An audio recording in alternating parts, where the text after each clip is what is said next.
अपनी जिंदगी से ज्यादा खूबसूरत जुमला लगता है कार्लाइल जॉर्ज मुफक्कर का। वो कहता काश दुनिया अली को मैदान जंग में मसरूफ ना रखती।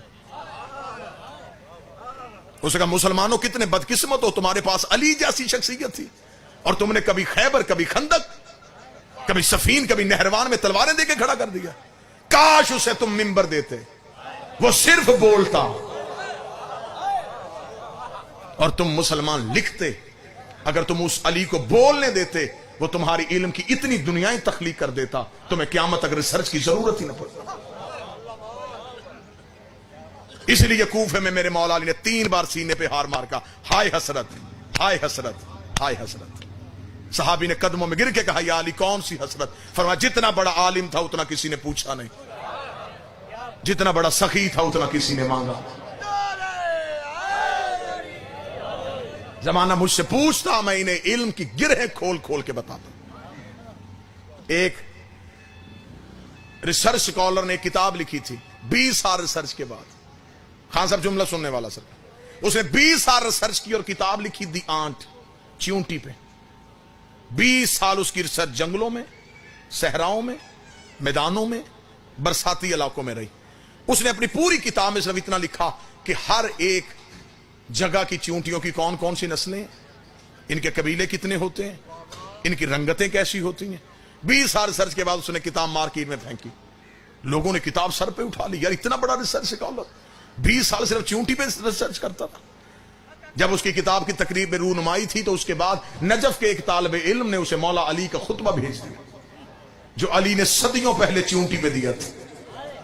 जब उसने वो खुतबा पढ़ा, उसने सर पकड़ के कहा, काश मैं ये खुतबा पहले पढ़ लेता, मेरे 20 साल जाया ना होते। सतर सोने के साथ लिखने वाली है। उसने कहा मैंने 20 साल रिसर्च करके सिर्फ इतना पता किया कि चींटी की नस्लें कितनी हैं। वो सदियों पहले बता गया कि चींटी के बदन में रगें कितनी,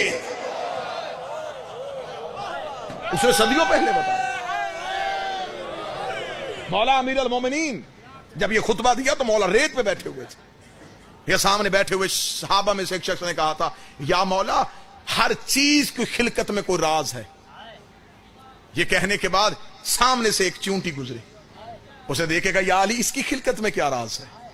अली मुस्कुराए और अली ने मुस्कुरा के फरमाया, लुत्फ लेंगे आप बात। मौला ने फरमाया, चींटी को मौला ने यूं देखा और देख के मौला ने फरमाया, चींटी की पूरे साल की खुराक गंदम का एक दाना है।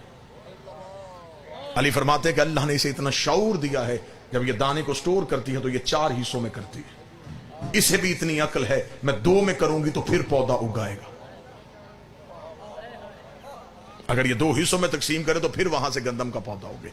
ये उसे 4 हिस्सों में तकसीम करती। मौला अली ने फरमाया कि चींटियों की हर एक कबीले में एक ऐसी चींटी होती है जिसे अल्लाह उस कबीले, उस खानदान में पैदा करता है और वो उस कबीले की इमाम होती है। गुफ्तगू है इमाम पे तो आखिरी सत्र सुनिए। मौला फरमाते कि चींटियों के कबीले में एक चींटी अल्लाह ऐसी खल्क करता है, उसकी निशानी ये होती है, रंगत उसकी उन जैसी होती है, कद उन जैसा होता है। अली फरमाते उसके मुंह के अंदर एक खास लुआब होता है जो बाकी चींटियों में नहीं होता। वो उस कबीले की इमाम होती है। चींटियां भी अपना इमाम खुद नहीं बनाती, चींटियों का भी इमाम अल्लाह बनाता है। और अली फरमाते ये चींटियां जब भी चलती हैं कितार में क्यों चलती हैं? मौला ने फरमाया इसलिए कि जब किसी जगह पर रहने की हिद्दत या शिद्दत इतनी हो जाती है कि वो जगह उनके रहने के काबिल नहीं रहती, तो पूरा साल जितनी देर वो रहती है उतनी देर वो इमाम दाने के लिए भी बाहर नहीं निकलता, वो इमाम घर में रहता है। चींटियां उसके दाने का बंदोबस्त करती है। लेकिन जब अगली जगह का तयन करना होता है फिर चींटियां नहीं निकलती, फिर अकेला इमाम निकलता है। दुख लेके जाऊंगा जो बंदे रिसर्च करते और फिर जुमले पे ना बोले, हिजरत जब भी करे इमाम करता है। और वो चींटियों का सरदार अपने घर से निकलता है। अली फरमाते वो जहां से गुजरता है वो लुआब फेंकता जाता है। जहां अगली जगह वो रहने के काबिल होती वो वहां जाके बैठ जाता है। चींटियां उस लुआब को सूंघती हुई कितार में चलती। अली फरमाते अल्लाह ने चींटी को भी इतनी अकल दी है, उसे भी खबर है मैं इमाम के दिए रास्ते से हटी तो भटक जाऊंगी।